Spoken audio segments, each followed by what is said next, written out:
내게 복음밖에 없습니다. 우리 이윤순 집사님의 귀한 찬양, 여러분들 모두 큰 위로가 되셨을 줄 믿습니다.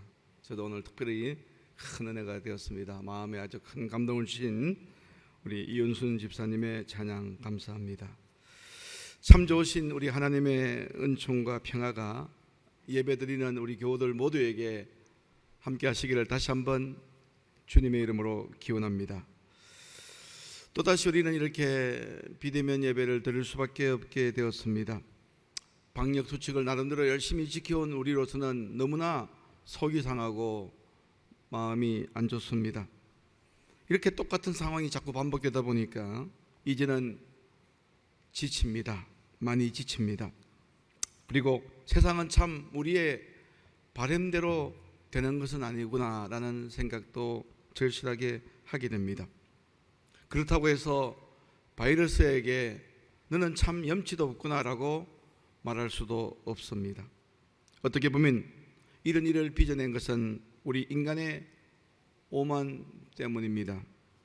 하지만 비록 우리가 초래한 어려운 위기라고 할지라도 지금은 모든 부정적인 생각과 부정적인 말들을 내려놓고 땅에서 넘어진 사람이 땅을 짚고 일어서듯이 넘어진 자리를 딛고 일어나 새로운 희망을 바라봐야 되고 새로운 삶을 시작할 용기를 가져야 될 때라고 생각합니다. 우리가 코로나 상황을 살아가면서 새로운 습관이 생겼습니다. 어딜 가나 꼭 마스크를 쓰게 되고 또 여분의 마스크도 가지고 다닙니다. 또 손 소독제를 사용하기도 합니다.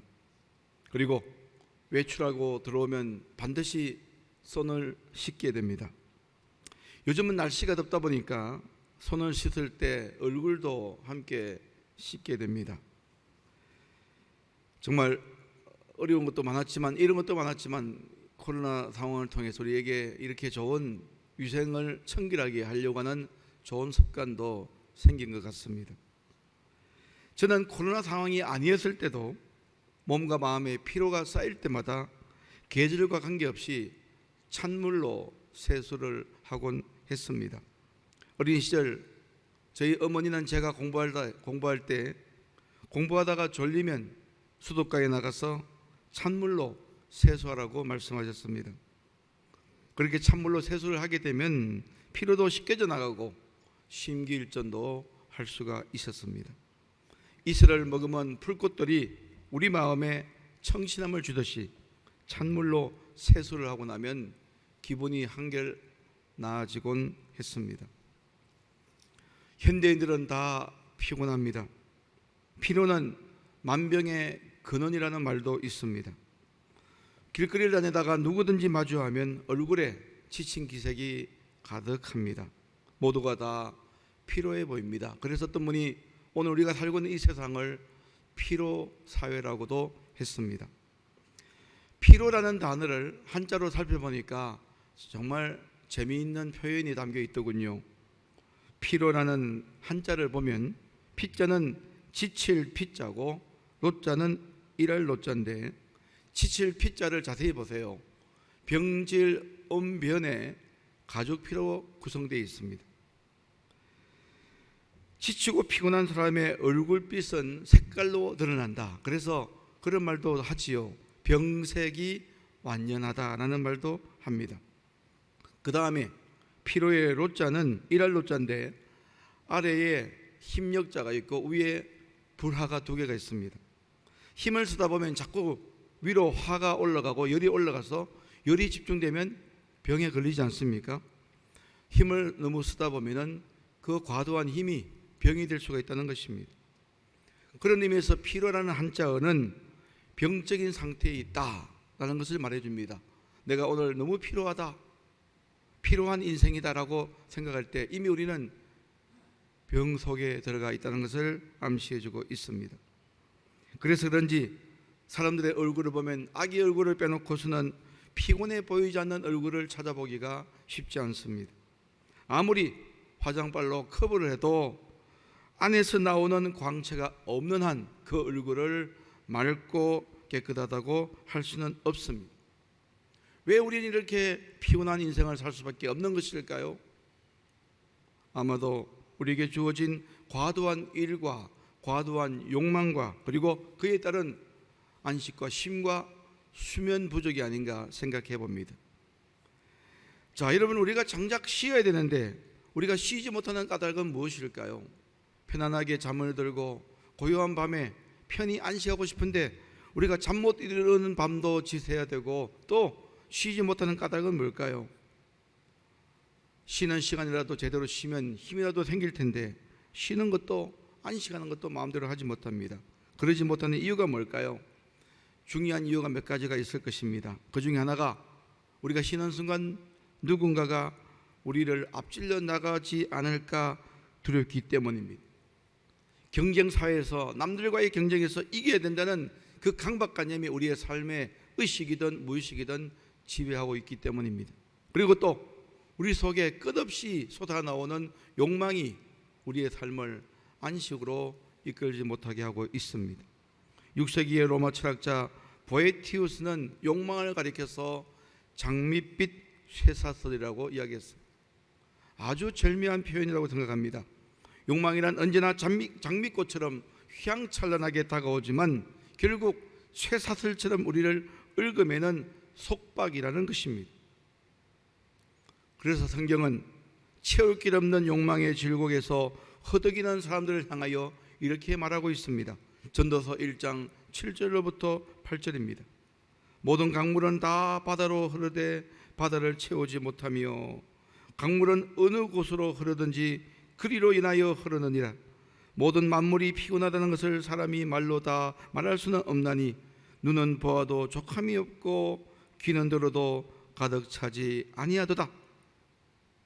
이 전도서 말씀에서 전도서 기자인 솔로몬은 혀를 차면서 우리 인간의 모습을 조소하면서 이렇게 말합니다. 왜 그렇게 바빠? 왜 그렇게 안절부절 못하고 그래? 이 전도서 1장 7절 말씀에 이런 말씀이죠. 모든 강물은 바다로 흐르지만 바다를 채우지 못한다네. 채움을 인생의 목표로 삼는 한 만족이란 없다네. 비오고 또 비워 가벼워지면 그때 마음에 참된 평강이 찾아온다네. 자, 우리가 뭔가 마음이 뭔가에 시달려 피로해지면 우리는 화를 잘 냅니다. 이것은 외부의 충격을 흡수할 수 있는 우리 마음의 틈과 여백이 부족하기 때문에 그렇습니다. 우리 마음이 경직되다 보면 누가 조금만 이상한 이야기해도 견디지 못합니다. 그래서 자연히 사람들을 적대적인 관계로 대하게 됩니다. 이런 경직됨이 외부와의 관계에서 드러나는 증상이라면 자기와의 관계에서 드러나는 피로의 후유증은 둔감함이 생겨요. 둔감함.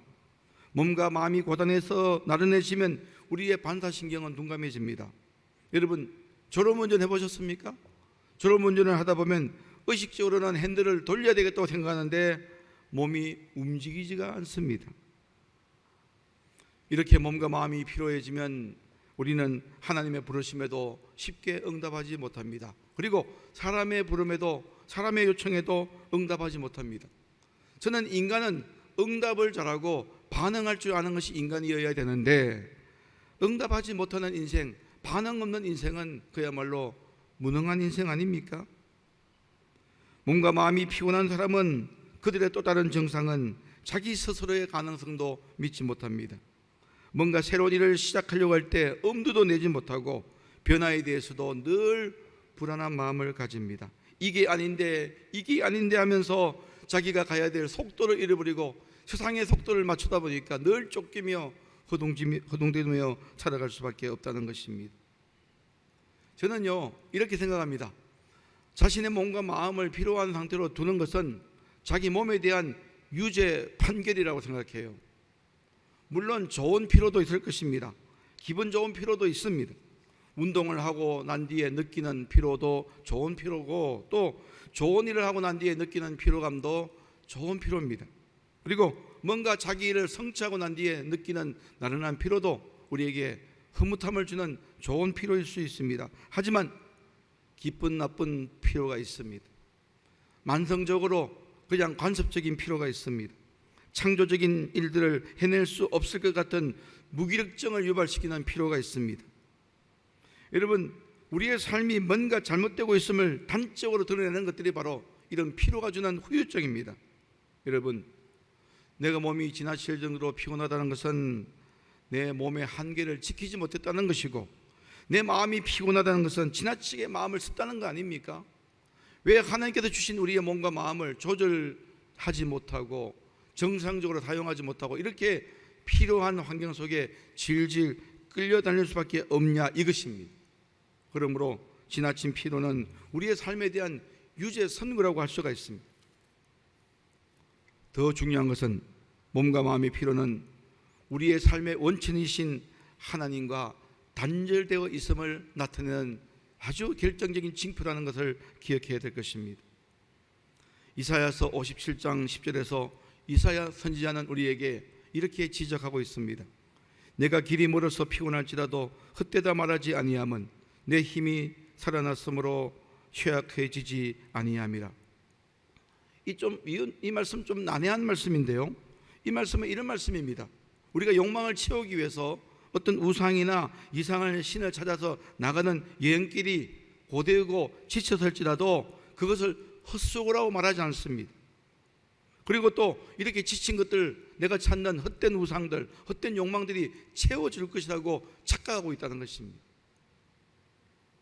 우리의 삶의 원천이고 우리의 삶의 근거가 되신 하나님을 통해서 우리의 삶의 모든 문제가 풀어가야 될 텐데 우리는 그러지 못하고 다른 것을 통해서 충족시키려고 하는 욕망의 쇠사슬에 매인 그런 존재라는 것을 지적해주고 있습니다.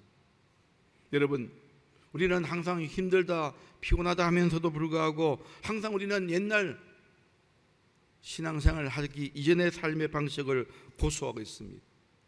돈만 있으면, 무언가 있으면 피곤해도 그런 대로 견딜만 하지 않겠는가 생각합니다. 결국 우리가 힘든 것은 뭔가 2% 정도 부족한 것을 충족만 하면 그 피곤한 것들이 해소될 걸로 생각합니다. 하지만 여러분, 그 2%는 영원히 충족되지 못한다는 것을 기억해야 될 것입니다. 우리가 이렇게 욕망이라고 하는 쇠사슬과 남들과의 경쟁 논리에 매여 있는 한 우리는 결코 행복해질 수도 없고 건강해질 수가 없다는 것을 기억해야 될 것입니다. 이제부터 중요한 이야기입니다. 여러분, 귀담아 들으시기 바랍니다. 우리의 삶이 건강해지고 우리의 삶이 행복해지려면 어떻게 해야 될까요?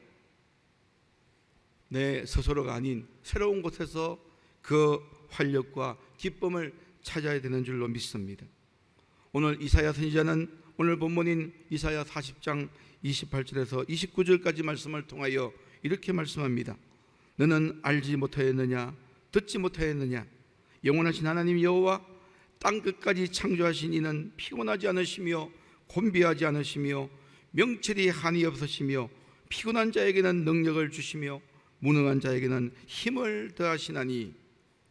저는 이 피로 사회 속에 살고 있는 우리가 이 말씀을 꼭 붙들어야 된다고 생각해요. 여러분들, 이 한 주간 동안 이 말씀을 꼭 붙들고 살 수 있게 되기를 바랍니다. 이 말씀을 묵상하면서 머릿속에 스쳐가는 한 해의 이야기가 생각났습니다. 누구나 한 번쯤은 읽어봤을 생텍쥐페리의 동화 어린 왕자를 기억하시지요? 그 어린 왕자에 보면 이런 이야기가 나옵니다. 어린 왕자가 사막은 참 아름다워요. 사막이란 우리의 힘들고 어려운 현실을 말합니다. 그런데 어린 왕자가 사막은 참 아름다워요. 그래서 사람들은 반문합니다. 어떻게 사막이 아름다울 수 있어? 그 황량한 들판, 물 한 모금 없고 풀 한 폭이 없는 사막이 어떻게 아름다울 수 있어? 라고 말할 때 어린 왕자는 이렇게 대답합니다. 화면에 나와 있는 그대로예요. 사막이 아름다운 건 그 어딘가에 샘물이, 그 어딘가에 우물이 숨겨져 있기 때문에 그래. 여러분, 이 동화와 비슷한 말씀이 있지요.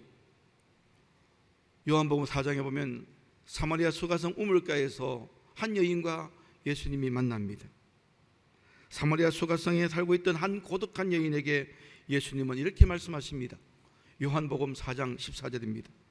내가 주는 물을 마시는 자는 영원히 목마르지 아니하리니 내가 주는 물은 그 속에서 영생하도록 솟아나는 샘물이 되리라.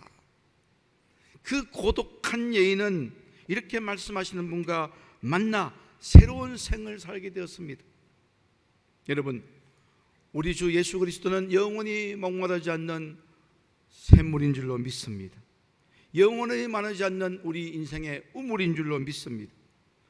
멋진 생의 비결은 남들과의 경쟁에서 이기는 것이 아닙니다. 내 욕망이 충족되었다고 해서 내 인생이 멋있고 매력 있는 인생이 되는 것은 아닙니다. 우리 주님을 만나는 것입니다. 우리의 영원한 샘물, 마셔도 목마르지 않는 그 영원한 샘물이신 우리 주님을 만나 그 주님이 우리 인생의 길이 되는 것, 예수 그리스도의 삶이 우리의 길로 삼는 것이 우리 인생의 진정한 성공의 인생인 줄로 믿습니다. 오늘 본문 말씀에 아주 멋진 말씀이 나옵니다. 이사야 40장 31절입니다. 피곤해 지친 자들은 이 말씀을 꼭 기억하고 암송하기를 바랍니다. 오직 여호와를 앙망하는 자는 새 힘을 얻으리니. 이사야는 오늘 우리에게 여호와를 앙망하라고 권하고 있습니다. 앙망이라는 단어의 의미가 뭘까요? 앙망, 바랄 앙자, 바랄 망자입니다. 이 앙망이라는 말을 다른 말로 표현하면 신앙이라고 할 수가 있습니다. 신앙은 뭘까요? 하나님을 우러러 바라는 것입니다. 하나님을 우러러 바라는 것입니다. 하나님을 우러러 바랄 때 그냥 넛을 빼고 그냥 하나님만 바라보는 것이 아닙니다. 아무런 노력도 하지 않고 그저 하나님의 도우심만 의지하는 것도 아닙니다. 여호와를 앙망한다는 것은 그분에게 집중한다는 것을 말하는 것이지요. 제가 여러분에게 지금부터 여호와를 앙망한다는 것이 무엇인지 그 세 가지 의미를 말씀을 드리려고 합니다. 첫째, 여호와를 앙망하려면 먼저 나의 시선을 사로잡고 있는 것에서 눈을 들어야 합니다. 돈과 성공과 명예에 붙들려 있던 나의 눈을 들어 하나님을 바라본다는 사실 자체가 이미 놀라운 일이에요. 우리가 매일매일 바라보는 것은 돈에 관련된 일들, 명예에 관련된 일들, 성공과 권력에 관련된 일들인데 우리의 시선을 여기에서 하나님께로 바꾼다는 것, 이거는 이미 우리 속에 새로운 역사가 시작되는 것을 말해주고 있습니다. 나의 눈을 들어 하나님을 바라본다는 것 자체, 나의 눈을 들어서 우리가 바쁘고 분주한 세상을 바라보지 않고 예배로 눈을 돌린다는 것, 또 하나님을 바라보며 기도할 시간을 가진다는 것, 이것은 이미 우리 속에 하나님의 엄청난 역사가 시작되고 있다는 징표이기도 하고 내 삶이 자꾸만 성숙을 향하여 변화되고 있다는 것을 말해주고 있는 것입니다. 창세기 12장 1절입니다. 너는 너의 고향과 친척과 아비의 집을 떠나 내가 네게 보여줄 땅으로 가라. 내가 너로 큰 민족을 이루고 내게 복을 주어 내 이름을 창대하게 하리니 너는 복이 될지라. 하나님이 아브라함을 부르시는 장면입니다. 하나님께서 아브라함을 믿음의 조상으로 사용하시기 위해서 그에게 요구하는 것이 있었습니다. 무엇을 요구했을까요? 고향과 부모의 곁을 떠나라. 이것은 앞서 말씀드렸던 것처럼 지금까지 너가 사로잡고 있던, 너가 바라보고 있던 너의 시선을 사로잡고 있던 것들로부터 시선을 바꾸어 하나님을 향하라고 하시는 하나님의 준엄한 명령입니다. 고향과 부모 곁을 떠나야만이 하나님과 함께 걷는 복된 새로운 삶의 여정이 펼쳐질 수 있기 때문입니다. 우리가 여호와를 진정으로 앙망하기를 원한다면 지금까지 나의 시선을 사로잡고 있었던, 나에게 피로감을 주었던 그 모든 시선들로부터 우리가 눈을 돌려 하나님을 바라봐야 될 것입니다. 두 번째로, 여호와를 앙망하는 사람은 내가 뭐든지 다 해야 한다는 강박관념에서 해방되어야 됩니다. 내가 뭐든지 다 해야 된다는 강박관념이 오늘 우리의 삶을 병들게 하고 있습니다.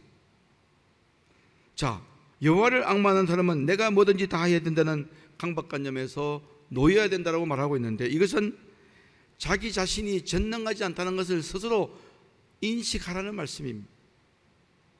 우리는 전지전능한 존재가 아닙니다. 우리는 여전히 연약한 존재입니다. 상한 갈대 앞에서 또 참으로 연약한 그런 한 포기 풀 앞에서 그것처럼 우리는 쉽게 상해질 수밖에 없고 꺾일 수밖에 없는 연약한 존재라는 것을 우리는 기억해야 될 것입니다. 그래서 우리는 맡기 전 일에는 열심히 최선을 다해야 되지만 그 결과에는 우리가 집착할 필요는 없습니다.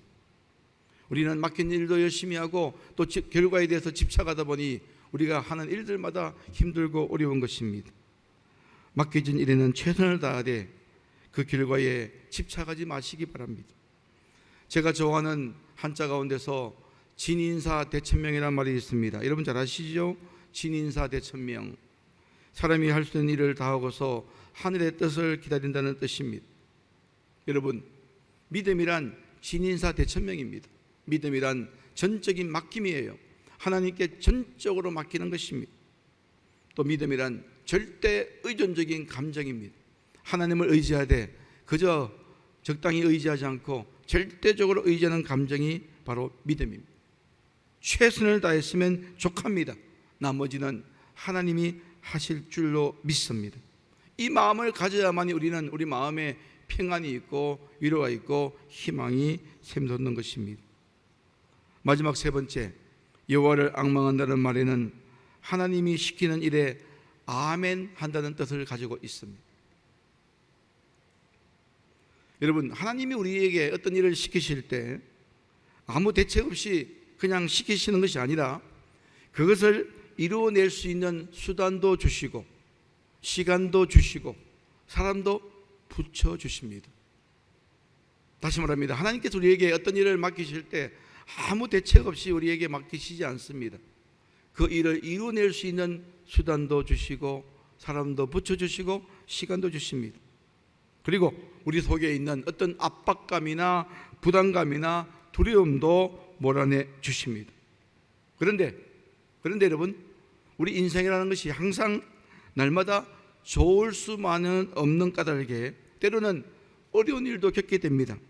그런데 여러분, 그 어려운 일을 겪게 되는 방식, 어려운 일을 겪으면서 그것을 이겨내는 방식은 사람마다 차이가 있어요. 똑같지 않습니다. 지금 하나님의 뜻에 의해서 열심히 살아가면서도 우리 인생에 어려움이 있을 때 나를 향하신 나에게 맞춤식 주시는 하나님이 이 어려움을 겪어내게 하는 방식이 뭘까? 한번 곰곰이 한번 생각해 보시기 바랍니다. 호세아 2장 15절에 이런 말씀이 있습니다. 거기서 비로소 그의 포도원을 그에게 주고 아골골짜기로 소망의 문을 삼아 주리니. 여기서 아골골짜기는 죽음의 골짜기를 말합니다. 하나님은 어떤 분이십니까? 호세아가 고백하는 하나님은 아골골짜기를 소망의 문으로 바꾸어 주시는 하나님이라고 고백하고 있습니다. 우리 그리스도인들은 이런 하나님을 믿는 성도들입니다. 회피하기 쉽고 도망가고 싶고 또 하고 싶지 않은 그런 일이라고 할지라도 우리가 믿음으로 감당해 나간다면 그것을 오히려 소망의 문으로 바꾸어 주시는 하나님이 계시는데 뭐가 그렇게 두려우냐, 이 말씀입니다. 이사야 40장 31절 말씀을 다시 읽어드립니다. 오직 여호와를 앙망하는 자는 새 힘을 얻으리니 독수리가 날개치며 올라감 같을 것이요. 여러분, 이 말씀을 곰곰이 머릿속에 한번 상상해 보시기 바랍니다. 저 창공을 비상하는 독수리의 날개짓이 얼마나 멋집니까? 그 독수리의 아름답고 멋진 날개짓을 보신 적이 있을 것입니다. 하나님을 앙망하는 사람은 그렇게 살 수 있는 줄로 믿습니다. 몸이 무거우면 사소한 돌부리에도 걸려 넘어지지만 힘이 넘칠 때는 웬만한 장애물도 그뜬하게 넘어갑니다. 여러분, 빌립보 2장 1절 말씀을 늘 기억하십시오. 어려울 때마다 빌립보 2장 1절 말씀을 읽으시기 바랍니다. 그리스도 안에 무슨 권면이나 사랑에 무슨 위로나 성령의 무슨 교제나 긍휼이나 자비가 있거든. 이 말씀은 무슨 뜻인지 아십니까? 우리에게는 그리스도의 사랑과 위로가 있고 성령의 도우심이 있는데 뭐가 그렇게 두려우냐, 이런 말씀. 우리에게는 영적 자산이 있어요. 어떤 자산이 있습니까? 그리스도가 주시는 사랑이 있고 위로가 있고 권면이 있고 또 성령이 주시는 도우심이 있는데 뭐가 걱정이냐, 이것입니다. 여러분들은 이 믿음이 있으므로 힘을 얻고 계십니까?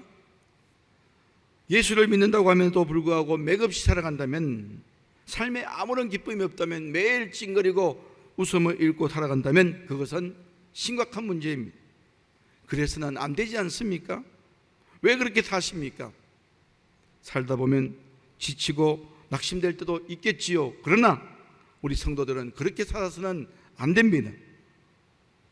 우리 성도라고 하는 사람들은 자신의 적나라한 모습을 그대로 하나님께 바치는 사람입니다. 여러분, 자신이 가지고 있는 그대로 하나님 앞에 바치고 기도하십시오. 하나님, 이것이 바로 저의 모습입니다. 이것이 제 모습입니다. 그러면 하나님께서 야, 너 정말 못됐구나, 혼 좀 나야지, 이렇게 말씀하시겠습니까? 아닙니다. 예수님을 통해서 우리에게 자신을 드러내신 하나님은 다소 우리에게 문제가 있을지라도 그냥 덥석덥석 받아주시는 분이십니다. 하나님은 우리의 허물을 찾으시려고 돋보기로 우리를 바라보시는 분이 아니십니다.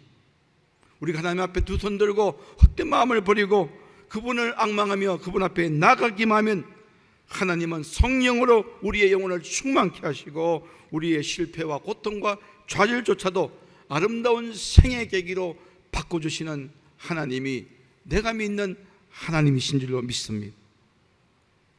그렇습니다. 우리 하나님은 오늘 아굴골짜기 같은 인생을 살아가는 저희들을 향하여 말씀하십니다. 나는 아굴골짜기도 소망의 문이 되게 하는 하나님이다. 그렇습니다. 우리는 그 하나님을 의지하기에 힘들지만 행복합니다. 어려워도 기쁩니다. 여러분, 우리가 힘들고 어려운 상황 속에서도 우리가 하나님을 앙망하는 까닭이 뭡니까? 마치 찬물로 세수를 하고 나면 얼굴이 가뿐해지고 막 힘이 나는 것처럼 우리가 하나님을 바라보고 하나님께 우리의 마음을 들어 올려드리면, 하나님께 우리의 마음을 드리면, 하나님께 우리의 마음을 집중하면 우리는 새로워질 줄로 믿습니다.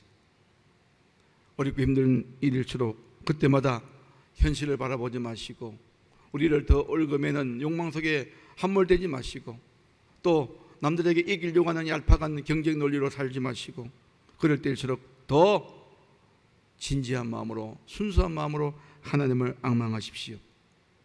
하나님을 앙망으로 주시는 하나님의 도우심과 은혜로 우리의 여름이, 이 힘든 여름이 살맛 나는 순간들로 채워지는 역사가 있기를 주님의 이름으로 축원합니다. 우리 주신 말씀을 기억하시면서 잠시 묵상으로 기도하기를 원합니다.